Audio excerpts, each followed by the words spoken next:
Hi,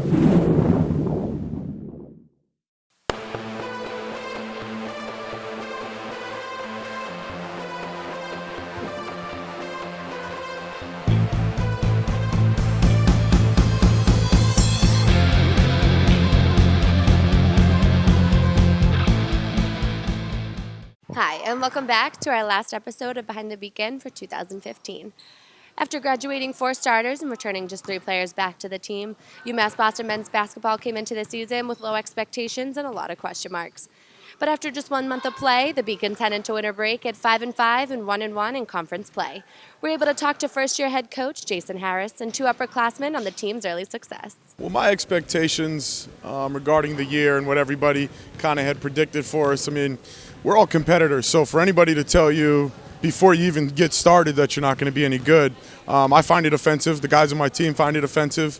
But, you know, from that first practice where we had 20 individuals to where now we have 14 guys, and it is a team, it is a cohesive unit. So I'm pleased with where we've gotten so far, but, you know, we could not win another game all year, and then that changes your perspective. So for right now, I think it's a good start, 5-5, but there was also 5 more opportunities that we let slide. I think it's just the culture. He came in and he changed the culture. He asked of a lot of the guys. Even though this team isn't very experienced, I feel like we work really hard and we're buying into what he wants us to do, which is be a aggressive defensive team. So thus far, I think it's worked out pretty well.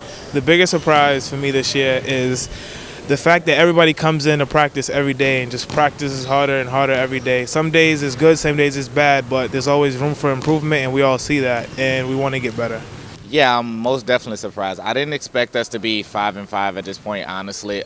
We dropped a few games that we should have won, so we should be over 5-5. But like I said, we work really hard, and with the talent that we have, we all play together really, really well. So I think that's why we've been as successful as we are at this point. I think this year is just going to be like a really, I don't want to say it's like a foundation kind of year, but sort of in that sense, because people want to see what we have now with a new coach and what we're going to be in the future.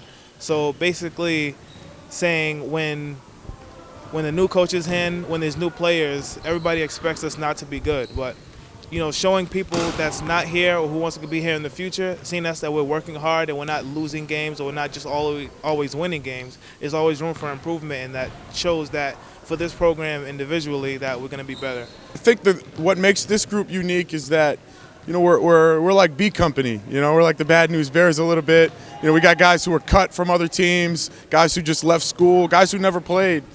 So everybody kind of brings their own unique style to the program, and because of that, I just think everybody's willing to grind things out, man. Everybody's got an agenda, everybody's got a chip on their shoulder, and right now we're all pulling in the right direction.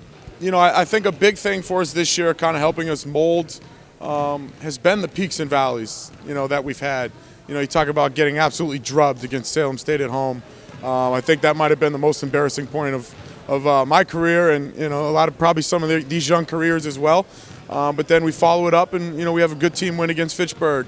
But then, you know, we have another letdown and kind of don't show up quite a few times, and, you know, we're able to come back again and have a big win against Keene State. Some of the injuries, it felt like there was like minor setbacks. For people that's coming in this year, I feel like they were like not ready enough, but soon, like they picked it up really quickly because they knew that if we were losing early, then we would have to win late, and it would be too late for us to become what we want to be.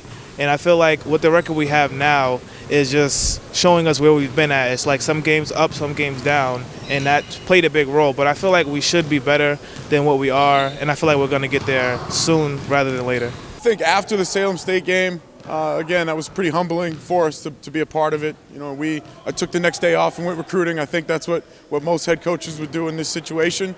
And then in that following day, we sat down and we watched the entire film, watched every possession, and we were truthful about it. We called it Tell the Truth Wednesday.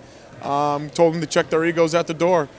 So after that, I think the guys have pretty much bought in. I think since then, or before that, you know, they hadn't lost. They didn't lose in their scrimmages. They won their first game. So I think that there was a little bit of them feeling themselves. And we needed them kind of to get brought back down, eat some humble pie, and realize, hey, we're not good enough to just show up and win. I think the practice before King State. Coach always talks about practice and preparation, and we practiced really well that practice. We were just together as a team. There was high energy. There was no joking around, and we just did what Coach wanted us to do. We went in, we played hard, and we defended well. So with the results were good at the end. Well, Coach talks about respect. We're not respected. So I just feel like it means a lot to us on paper, and it means a lot to the program, and it sends a message to the rest of the league that UMass Boston isn't going to be a walkover. So in terms of beating Keene State, not that big of a surprise to me. It's a good win, but at the end of the day, it's only one conference win. So I think we have to keep that in perspective. The expectations moving forward, it's funny. We actually met with the guys yesterday, and nobody's content with where we're at right now. As a coaching staff and as a program, our expectations are to just win the next game we have. It kind of sounds cliche, but your most important game is the one you got. The Beacons will be back in action on January 5th at 7 p.m. as they host Tufts University. Thanks for watching Behind the Beacon. I'm Haley Dutton, and have a great holiday break.